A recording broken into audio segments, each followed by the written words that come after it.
Socks Chapter 2. The Bricker's Other Pet. The Brickers drove Socks to a shabby house with a weedy lawn, a fragrant lemon bush, and geraniums growing in the earth, comfortable for a kitten to dig in. They made a bed for Socks from a carton and an old sweatshirt and placed it in the laundry beside his dish. They did not object when he chose instead to sleep on the couch in the living room, which, except for a chair with loopy upholstery, was furnished in what the Brickers described to their college student friends as contemporary cast-off. They fed him canned and dry cat foods and bought raw meat for him.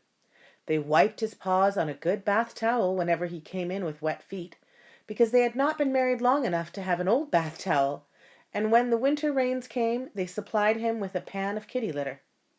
The Brickers talked to their cat, Socks. "You're getting a lot of service around here," said Mr. Bricker, as he left his studies to get down on his hands and knees and retrieve a ping-pong ball Socks had batted under the chest of drawers, out of the reach of his paw. "Such silky fur," Mrs. Bricker spoke in her just-for-Socks voice as she left off typing to press her cheek against his coat and let her long fair hair fall over him like a curtain. Socks's throat throbbed with purrs. He was especially happy when he could interrupt her work on the papers that she typed for students. Her typewriter was his rival for her attention, and Socks did not like rivals. The only real unpleasantness in Socks's new life was an unhappy day spent in a veterinary's hospital, which was soon forgotten. Socks thrived. His eyes changed from blue to the color of new leaves. He grew into a sleek cat, affectionate towards his loving owners, but firm about getting his own way. He was the center of the Brickers' household, and he was content. Then a strange thing happened. Mrs. Bricker's lap began to shrink. One day Socks was perfectly comfortable resting on her knees, and the next day he did not have quite enough room. Each time he napped on her lap, he had to curl himself into a tighter ball with his tail wrapped more closely around his body. Finally, one evening, when trying to find room to rest his chin, he lost his balance and fell to the floor with a thump. Both Brickers burst out laughing. Socks was insulted. He turned his back and twitched his tail back and forth across the carpet to show his displeasure. "Poor Socks," said Mrs. Bricker between giggles. "You lost your dignity, didn't you?" "Come on, old boy," coaxed Mr. Bricker. "Try my lap for size." He moved his chair away from his desk to make room. The tail twitched. The Brickers would have to work harder before Socks would forgive them. Owners must be disciplined. If they really want to be forgiven, they would have to tempt him with a snack from the refrigerator. Instead of going to the kitchen, Mrs. Bricker suddenly said in an urgent voice, "Bill, it's time to go." "Are you sure?" Mr. Bricker's voice registered excitement, worry, and joy all at once. Socks waited. These people had to learn. "I'm positive," said Mrs. Bricker in a small, scared voice. "This is it." With great dignity, Socks stalked to one piece of furniture forbidden to him, the chair with the loopy upholstery. He placed his forepaws on the chair, arched his back, and pulled. Rip, rip, rip. There. The Brickers gave Socks attention, but not in the way he had expected. He found himself snatched up, carried down the hall, and tossed into the dark laundry beside his pan of kitty litter. The door shut after him. "Sorry, old boy," said Mr. Bricker, as he gave the door an extra push to make sure it was latched. After a moment of shocked silence, Socks let out a yowl of rage and waited for release. He could hear the Brickers talking in quick, anxious voices. He could hear the whir of the telephone dial, but he did not hear anyone coming down the hall to let him out. Socks meowed his loudest, crossest meow. Footsteps hurried, the front door slammed out on the driveway, the old station wagon started, died, started again, and drove away. The house was silent. So was Socks. After months of catnip and kidney, of service and attention, to be treated like this? In the days that followed, Mr. Bricker dumped food into Socks's dish early in the morning before he left the house again, and at night after he returned. But in between, Socks was alone. He waited on the windowsill. He slept. He honed his claws on the forbidden chair. although the spot was gone. The ringing of the telephone made him anxious when no one was home to answer. The buzzing of the doorbell frightened him so that he hid under the bed. But he need not have bothered now. No one came to open the door. Socks lost interest in his food. His ping-pong ball no longer amused him. Without love, he was bewildered and dejected. Then late one morning, Socks was roused from a doze by a slam of the station wagon door on the driveway and the sound of the voices of both his owners. With glad meows, he sprang from the couch, and as soon as the door opened, Socks was outside, his forepaws against Mrs. Bricker's thigh, stretching up to be petted. A light breeze ruffled his fur, and spring sunshine drew the fragrance from the lemon blossoms. Life was good again. "Did you miss me, Socks?" Mrs. Bricker stopped to rub the hollow behind his ears where his fur grew short and fine. "Were you lonesome without me?" she asked. Socks's throat pulsated with purrs. He rubbed against her legs, back and forth, round and round, as she entered the house. He could not get enough petting to satisfy his pent-up loneliness. "I miss you too," said Mrs. Bricker, in her such an understanding voice that Socks felt he must take advantage of her. With a hopeful meow, he started towards the kitchen, paused, and looked back to encourage her to follow him to the refrigerator. Until that moment he'd been so happy to see his family that he had not noticed the bundle in Mr. Bricker's arms. Socks hesitated. Which was more important, a tidbit from the refrigerator or his right to investigate everything that came into the house? Curiosity won, and he turned back. "See what we've brought?" said Mr. Bricker. A smacking noise came from inside the bundle. Instantly Socks was alert. There was something alive in there. His spine prickled, and he paused to sniff cautiously. Mrs. Bricker folded back the blanket, and Mr. Bricker leaned over so Socks could see. He saw a creature with a small, wrinkled, furless face, a sight that made his hair stand on end. His eyes grew large, and he backed away. Whatever the thing was, he did not trust it.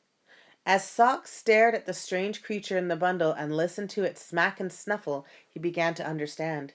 His owners, his faithful, loving owners, had brought home a new pet to threaten his position in the household. Socks turned his back and lashed his swollen tail. He was filled with jealousy and anger and a terrible anxiety. The Brickers might love the new pet more than they loved him. Poor Socks. Mrs. Bricker stopped to soothe his fur, but Socks moved away from her hand. An unhappy wail came from the bundle. "Oh dear, he can't be hungry already." The worry in Mrs. Bricker's voice was a new sound to Socks. "He sure can," said Mr. Bricker, as he sat down on the couch with the wailing bundle on his lap. They always belonged to Socks. "Listen to him. You can tell he has a fine pair of lungs." Socks turned his back and began washing to pass the time until he made up his mind how to regain the lap from the new pet. On her way to the kitchen, Mrs. Bricker spoke in her special voice, higher than her normal voice that she always had used for her cat. "I'm hurrying," she said. "I'll have your bottle in a minute."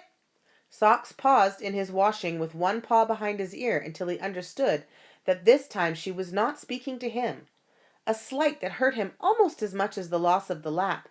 He scrubbed his paw back and forth across his nose until he could contain his longing for reassurance no longer. Alert and ready to run at the first sign of danger, Socks crept cautiously towards Mr. Bricker, who reached for the bottle his wife had brought from the kitchen and said, "Let me feed him. You sit down and rest." Mrs. Bricker sat down, but she did not rest. "Are you sure you know how to feed him?" she asked. Both parents spoke of the baby as he, as if he were a stranger whose name they had not caught. "Nothing to it." Mr. Bricker offered the bottle to his son. Greedy smacks came from the bundle. "Hey, look at him go," said the proud new father. Socks took a chance. He leaped to the center of the couch, cautiously set one paw on Mr. Bricker's knee, and leaned forward and sniffed a sweet, milky fragrance. "Careful, Socks," warned Mr. Bricker. "You can look, but don't come too close." Socks stared at the tiny wrinkle face with a mixture of fear, curiosity, and jealousy. He saw the baby open his eyes and raise one nightgown-covered fist, as if he did not know it belonged to him. He saw the baby's head wobble and his eyes cross. Socks began to understand that the creature was not a pet, but a new kind of person. A person so small that he left room on the lap for a cat. Very well, they would share the lap. But this concession did not mean he liked the new person. Socks felt that half a lap was better than none. Socks put a second paw on Mr. Bricker's knee, and with this, his eyes half closed, he began to knead and purr. Ouch! Both of Mr. Bricker's hands were occupied. Take your claws out of my leg. Socks found himself lifted by Mrs. Bricker and set on the floor without so much as a kind word. He resumed his washing to show his owners that he had business of his own to take care of. Let them attend to theirs. He would attend to his. He groomed his tail with long, hard rasps of his pink tongue. The baby smacking changed to fussing, another new sound to Socks. He hoisted his hind legs and went to work on his toes while he observed all that was going on. Beyond his hoisted leg, he could see Mrs. Bricker leaning anxiously over the baby. Maybe he needs to be burped, she said. Mr. Bricker held up the bottle. You're right, he's taken 2 ounces. He set the bottle on the table at the end of the couch and raised the baby to his shoulder and began to pat its back. Still the baby fussed. Mr. Bricker patted harder. Socks lowered his leg. There was plenty of room on the lap now. Better not risk reclaiming it too soon. He went on with his grooming, but he began to grow uneasy. He wanted the fretting to stop, the same way he always wanted the ringing of the telephone or the buzzing of the doorbell to be silenced. Try rubbing instead of patting, suggested the anxious mother. The father rubbed. The fussing became a wail. Mr. Bricker rubbed the tiny back, and Mrs. Bricker patted. Socks became so anxious to have the crying stop that he no longer could pay attention to his washing. Maybe we don't pat the right way, said the mother. How else can you pat? The father was beginning to see that there was more to feeding a baby than he had realized. Socks took a chance and leapt up to fill the lap, which was going to waste. Mrs. Bricker promptly returned him to the floor, and Socks was deeply hurt. Filled with sorrow and longing, he lay down on the carpet with his chin on his white forepaw and started into the black and empty fireplace. He yearned to be held and stroked and reassured. He longed to have his master hold him and play with his tail.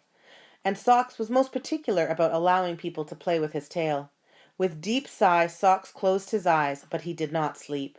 His ears, moving like a tiny radar screens, picked up every sound.